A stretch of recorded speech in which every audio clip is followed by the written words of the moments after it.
How do we understand a world seen through a machine's unique lens? I've been thinking a lot about how AIs are starting to move through our world, and this piece really got me. Chenoe Hart dives into how these systems actually see our physical environment, often through bounding boxes and data points, not human intuition. It's a fascinating, sometimes startling, look at the fundamental differences in their perception. What happens when these radically distinct ways of interpreting reality collide, especially as AIs become more embodied and integrated into our daily lives? It's a question worth sitting with. Written by Chenoe Hart in Noema, narrated for Arva. Chenoe Hart is an architectural designer, researcher, and writer whose work investigates how technology is transforming the physical environment. A man is walking down a crowded street at night when a machine unexpectedly turns to greet him. Inside a glowing store window is an Apple iMac, its LCD screen mounted on a user-adjustable arm above a whimsical dome containing its processing hardware. In this 2002 Apple ad, the computer screen miraculously swings to follow the man's movement as he walks past. He pauses, surprised. He starts to step away from the window, and the screen follows him as he turns. He shakes his head, and the computer shakes its screen. He jumps. The screen bobs up and down. He sticks out his tongue. The computer opens its CD-ROM drive. The implication is clear. We've long desired technologies that intuitively respond to our interactions. As we look at our screens today, it's easy to wonder, how soon before they look back at us? We're already making eye contact with our devices to some degree. Our iPhones with Face ID process our gaze to unlock them. Newer cars may recognize your face and greet you as you sit behind the wheel. Meanwhile, AI assistants speak to us inside our homes. Our user interfaces seem to be becoming double-sided as they grow more responsive. In the case of AI agents, AIs can even act as autonomous participants in the world on behalf of their users. Soon, UX, or user experience, design, could become a two-way street. XU design might join our list of tech acronyms, enabling computers to also experience their users. AIs already act as though they experience us. Chatbots are engaging us in involved, ongoing conversations as new AI advances emerge. OpenAI described its operator service as an agent that, like a human-computer user, could look at a web page and interact with it by typing, clicking, and scrolling. Instead of accessing online content through computer-native data transfer protocols, OpenAI's agent is now a feature absorbed into ChatGPT that can use the same interfaces and tools that humans interact on a daily basis, introducing a capability the company suggested broadens the utility of AI. Reverse skeuomorphic perception. Human-only interfaces are already increasingly being used by both people and computers. But today's interfaces are generally designed to assume a user in analog physical space is operating them. Skeuomorphic design reinforces this by representing a computer's internal functions via physical metaphors. We access files via folders located on a desktop. Skeuomorphic graphics often proliferate during moments of technological change. Embedding references to the past within the interfaces of new products can help with easing the transition from the old to the new, in the words of UX pioneer Don Norman. But skeuomorphism can also conceal a technology's true nature. As the writer Clive Thompson advocated in a 2012 Wired article critiquing the early iPhone's imitation paper and leather-stitched graphics, lingering on outdated metaphors could mean that we'll fail to produce digital tools that harness what computers do best. As today's computers transition into being able to perceive our world, they appear to be seeing it through their own reverse skeuomorphic analogies. AI systems comprehend physical phenomena via existing computational metaphors. When the sensors in a driverless car observe a street, for example, its computer vision systems must process the raw data its cameras collect to make it legible for computational comprehension. The cars, pedestrians, and bicycles that its cameras detect have their outlines surrounded by rectangular bounding boxes, or more detailed outlines in newer systems, and the content inside each region is assigned a label. The label is a digital representation of its original offline source material, an informational tag written in a more familiar language for the computer. Just as we understand internal computer operations through physical analogies like our desktop icons, the computer understands offline phenomena through its own computationally efficient translational lens, allowing it to see physical objects as text that can fit into a database. AIs exhibit corresponding limitations in how they see. When the artist and media scholar Elisa Giardina-Papa signed up to work on manually classifying images to train an AI as part of her research, she found the task involved an underlying regime of binary decision-making. As she described in her 2022 book, Leaking Subjects and Bounding Boxes on Training AI, to perform the task of labeling an image of a woman sitting on a couch, quote, I had to outline the contours of both the couch and the woman using polygonal circuits, bounding boxes, and then label them distinctly as couch and woman, unquote. The system glitched when the pattern on the woman's t-shirt resembled a pattern on the couch. The AI became confused. In her book, Giardina-Papa describes what she imagined its perspective might be. Quote, the algorithm for which I was cleaning data could not identify where the piece of furniture began and where the woman ended. The image of the woman was leaking into the couch, and that of the couch was leaking into the woman. From an algorithmic point of view, the image resided in an undivided queer category of couch woman, unquote. The two subjects were insufficiently binary or different to be separated. The training work of segmenting, tracing, bounding boxing, and labeling to separate signal from noise and orderly things from disorderly ones required, she concluded, artificial simplification at the root of its operation. Similar detection challenges occur when AIs encounter other kinds of real-world content. Transparent objects have proved difficult for robot vision systems to distinguish from their surroundings, according to the authors of a 2023 survey article, because they lack salient surface features such as color and texture, making their appearance highly dependent on the image background. A photograph showing a familiar object like a chair in a less familiar orientation, like being turned on its side, can also be challenging for an AI to perceive. AI vision systems more generally perceive the world in terms of average and standard representations. The artist and AI researcher Eric Salvaggio, writing in a 2022 blog post about his experience taking photographs during nature walks to train a generative adversarial network, GAN, for creating new images, found himself departing from a photographer's normal artistic instincts to, quote, look for breaks and patterns and, quote, unique subjects. He was instead compelled to seek the patterns surrounding eruptions of variation to capture a consistent set of images for the AI to understand. The eye-catching appearance of a mushroom, for example, had to be dismissed as an anomaly against the background continuity of the forest floor. Although Salvaggio's project was conducted using an older method of AI image processing, he told me this would still hold fundamentally true for newer imaging systems, including those used by people collecting images to train the gaze of diffusion-based models used to generate images today. New forms of empathy. As we continue to use AIs that see our world through such unfamiliar methods, we might find ourselves compelled to engage with a concept interface designers already rely on heavily: empathy.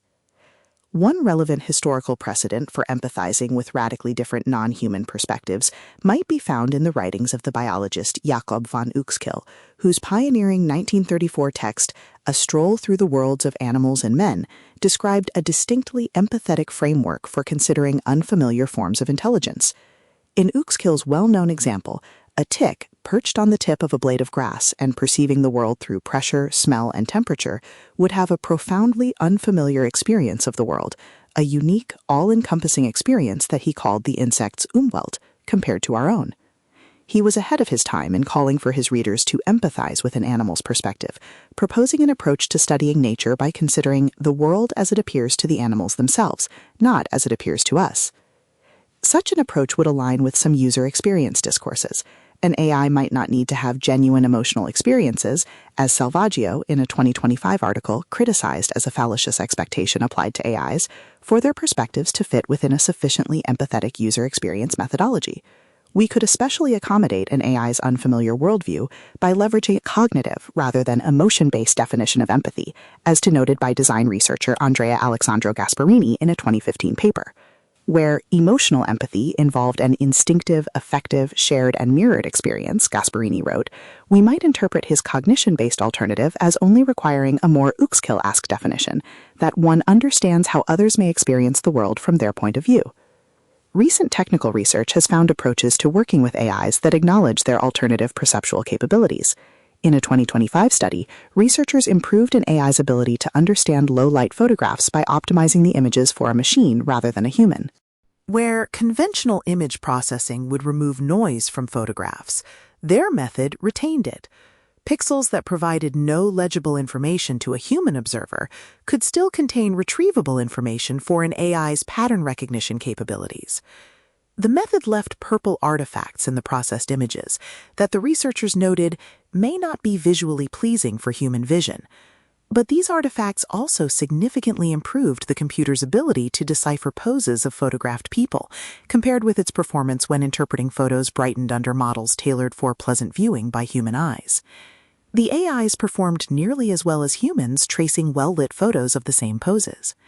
In this situation, the goals of good UX and good XU design, of producing a good experience for people versus a productive one for an AI, are at odds. The same image could not be formatted to provide an optimal view for both humans and computers. Human compatibility.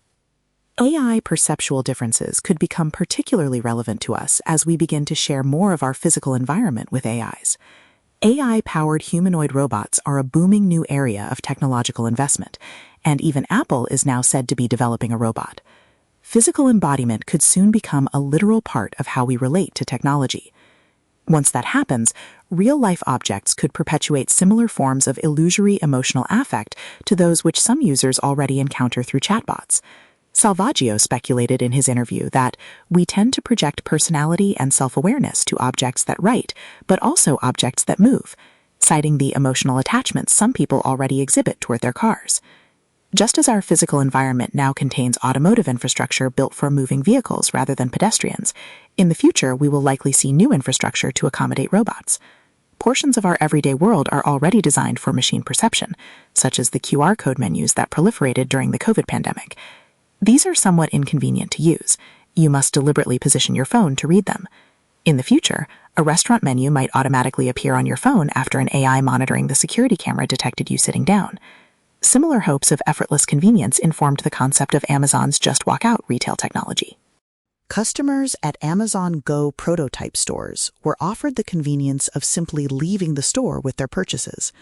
As you shopped, a computer vision-equipped system tracked the items you picked up and automatically charged you as you exited. But the system didn't work very well. As Theo Waite for The Information reported in 2022, Amazon had more than 1,000 people whose jobs included manually reviewing transactions and labeling images from videos, requiring about 700 human reviews per 1,000 sales.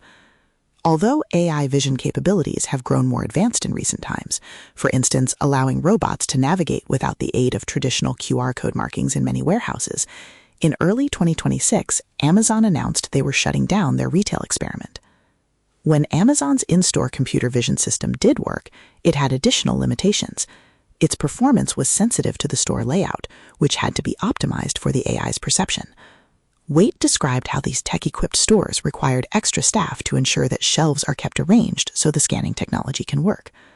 A customer placing a product back on the wrong shelf, for example, could throw off the visual perception system connected to the store's cameras. The system failed when it had to comprehend objects found outside of their expected physical locations.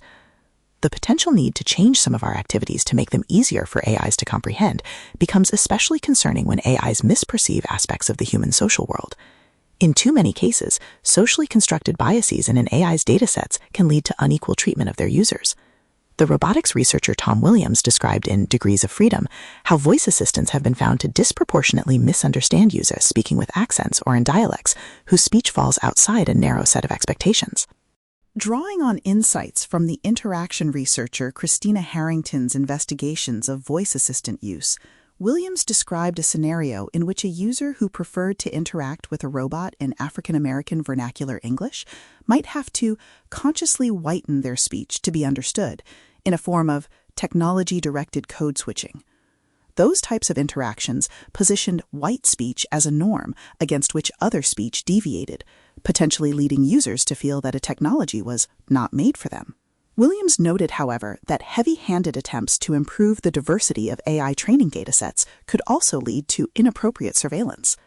The New York Daily News reported on a 2019 incident in which employees of a Google subcontractor claimed they were told to invite people with darker skin tones to play a phone game while their video footage was recorded. They also said they were told to distract and rush participants through the survey's permission forms to mask the fact that they were being recorded. A Google representative said the data collection was conducted to embed fairness into a new smartphone's face unlock feature, noting it was critical we have a diverse sample. But Williams argued that if diversifying an AI dataset required exploitative collection methods, maybe computers shouldn't be identifying people by demographic categories in the first place. AI systems that try to categorize people today can inherit biases from the more oppressive agendas under which some forms of social categorization were once developed, Williams wrote. A Microsoft dataset of facial images used for computer vision training, discovered by the AI ethics researcher Morgan Klaus-Schowerman, seemed to divide the world's entire population into 3 racialized categories, using terminology that Williams said evoked 19th century scientific racism. Instead of expecting a computer vision system to guess and categorize sensitive characteristics such as a person's ethnicity or gender, Williams proposed that people could use voluntary markers to help orient the AI, such as wearable QR tags, RFID tags, or smartphone applications, to avoid being tracked without permission or inaccurate assumptions. One might imagine an individual wearing a pin or a name tag that would voluntarily disclose their pronouns to the system, eliminating the risk of the AI accidentally misgendering someone. Preemptive human intervention could compensate for gaps in AI data on historically marginalized social groups. If people voluntarily disclosed their data, technology companies wouldn't need to deploy their own initiatives to collect it. Data voluntarily shared might be less likely to be influenced by external biases, or to contain content collected in unauthorized ways, albeit at the risk of requiring new kinds of labor to more directly provide AIs with information. Understanding AIs means recognizing both the social and technical limits to their capabilities and uses. Williams's proposed opt-in QR codes might allow us to bypass our reliance on AI in certain social situations, much like human overrides are used to assist AIs navigating events occurring outside the boundaries of their limited datasets regarding our physical world. Waymo has long relied on remote operators. A human might step in to guide a driverless car through a weather condition it hasn't encountered before, to ensure safety in perceptually ambiguous situations. The reductive demographic categorizations that Williams saw a need to override in computer vision datasets could meanwhile be compared to the oversimplified visual nature of a bounding box. Williams told me he referenced the bounding box as a direct corollary for computer perception, representing how humans were typically visualized by computers, which also simultaneously symbolized how computer vision technologies in robotics serve to bound people's behaviors and sort people into boxes. Sorting gives AI systems an artificial perspective on the world and on their users, even as we are starting to use AIs in more situations where their decisions have real-world impacts. Perceptual understanding. In March 2018, an automated Uber test vehicle carrying a test driver in Tempe, Arizona, struck and killed the pedestrian Elaine Herzberg as she was crossing a deserted road at night. According to a subsequent NTSB report on the collision, the vehicle systems detected Herzberg's presence on the road 5.6 seconds before the vehicle struck her, but the car did not slow down or activate its brakes. The vehicle was being inadequately supervised by its single and attentive safety driver, who also did not notice her in time either. Language AI categorization failures played a significant role in the accident.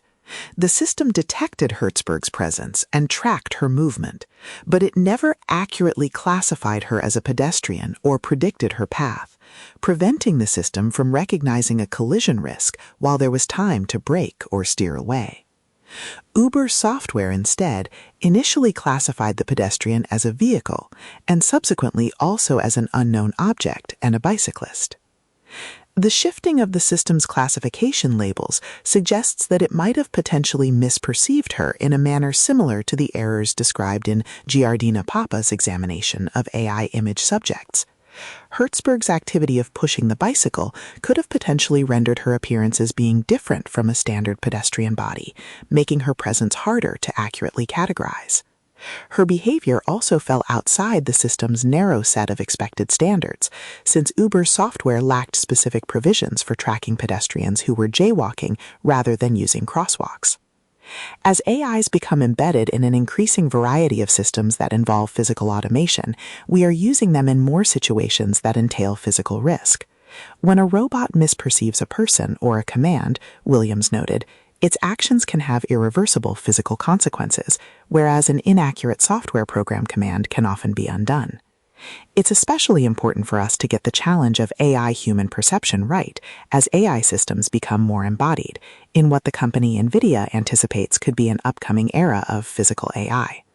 We will need to take the time to ensure that future safety-critical physical AI systems are designed and trained to adequately comprehend potential nuances and uncommon events that can occur as they experience the world. Today, technology companies developing automated vehicles use more detailed reference points to monitor their surrounding streetscapes. In a 2019 blog post, NVIDIA described how its automated vehicle vision systems went beyond the simple categorization of objects via bounding boxes into finer-grained image content segmentation, because, in the real world, not everything fits in a box. The now widely used technique they adopted, panoptic segmentation, could recognize objects with indistinct boundaries, such as road surfaces and tree canopies, while also more easily recognizing individual cars and people. That technique enabled NVIDIA to better identify intersecting and overlapping objects, such as a car behind a tree, road debris, or even a person unloading a van, the latter being a potentially similar visual situation to the activity of the pedestrian that Uber's earlier system had failed to identify. Additional kinds of specialized systems can also enhance perception. Waymo described one such approach in a 2022 company blog entry. Quote, "Historically, computer vision relies on rigid bounding boxes to locate and classify objects within a scene. However, one of the limiting factors in detection, tracking, and action recognition of vulnerable road users, such as pedestrians and cyclists, is the lack of precise human pose understanding. For example, a bounding box won't inherently tell you if a pedestrian is standing or sitting, or what their actions or gestures are." Unquote. Waymo's system instead digitized its subjects in human-specific terms, representing their bodies as point and line virtual armatures that evoked a high-tech version of a child's stick figure drawings. Those armatures offered a computationally efficient means of tracking a person's moving limbs, enabling the system to decipher each person's pose as they stood or walked. By monitoring pedestrians at that level of detail, a driverless car could gain a deeper understanding of an individual's actions and intentions, like whether they're planning to cross the street, the company stated. The armatures could also help Waymo navigate uncertain perceptual cases by tracking the movement of partially occluded objects, such as just a leg or arm of a person stepping out of a vehicle, and by following the position of a person's head, which often indicates where they plan to go. Where a bounding box abstracted away the details of the world as it converted its contents into a database entry, Waymo's digital tracking preserved some of them with its reference points grounded in the physical domain of human anatomy, allowing for a more detailed level of offline information to become computationally understandable. The idea of embedding an understanding of humans into a computer system can be conceptually traced back to the origins of consumer UX design, arguably Apple's development of the Macintosh computer with its transformative release of a user-centered skeuomorphic interface. Since computers are so smart, an Apple advertisement at the time stated, wouldn't it make sense to teach computers about people instead of teaching people about computers?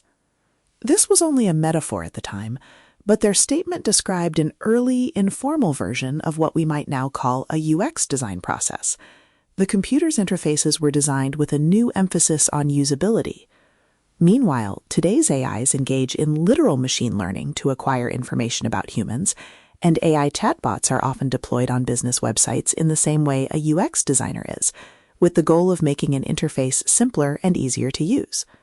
Apple's motives for designing the Macintosh, at least as described in their ad, suggested an additional layer of complexity. Learning to use a conventional pre-Macintosh computer was depicted as a difficult process, one that might involve falling asleep over computer manuals. As a result, not very many people wanted to learn about computers, and within Apple's rhetoric, responsibility for learning was metaphorically transferred onto the computer itself. The Macintosh's design aimed to eliminate a human's need to learn how to operate it. It was supposedly so easy to use, most people already know how. Whenever AIs today are set up to interact with oversimplified reverse skeuomorphic representations of the analog human world that reflect computation's familiar norms of binary categorization, they are similarly missing out on more detailed lessons to learn about as humans. Future lessons. More mutual learning could benefit both parties. Recent generations of students raised on smartphones now struggle to understand the basics of computer operation, like navigating a file system. As AI-equipped computers begin to learn about us, we can meet them partway by maintaining an awareness of how they think. From an XU perspective, AIs could also learn more effectively through richer human engagement. AI should be able to access the human world through the equivalent of a Linux command line, with oversight to block harmful commands, in addition to a pinch-and-twist touchscreen. Examples of deeper interfaces AIs could use to experience the world might be found in Waymo's anatomical models, in digital models documenting real-world infrastructure, known as digital twins, created to help computers manage the operations of a smart building or a dark factory, or in algorithms now being developed to enable robots to estimate the weights of objects as they handle them. Such representational affordances could make more information about the world available to an AI than it would otherwise see. The knowledge an AI could gain from learning more about our world might be akin to what AI theorists call an AI's world model, a coherent and consistent internal representation of the external world that they hope AIs will someday be able to retain to understand us more accurately. When we imagine how those world models might work with empathy for the AIs, it's likely that an AI's world model will need to be translated to match their distinctive Umwelt and their perceptual differences. Whether by further researching how AI systems work or by optimizing AIs to better perceive us, our process of learning to live alongside AIs will unfortunately not be as sleek and simple as swiping through an iOS interface. Our future path requires us to get our hands dirty as we work to entangle both cultural and computational codes.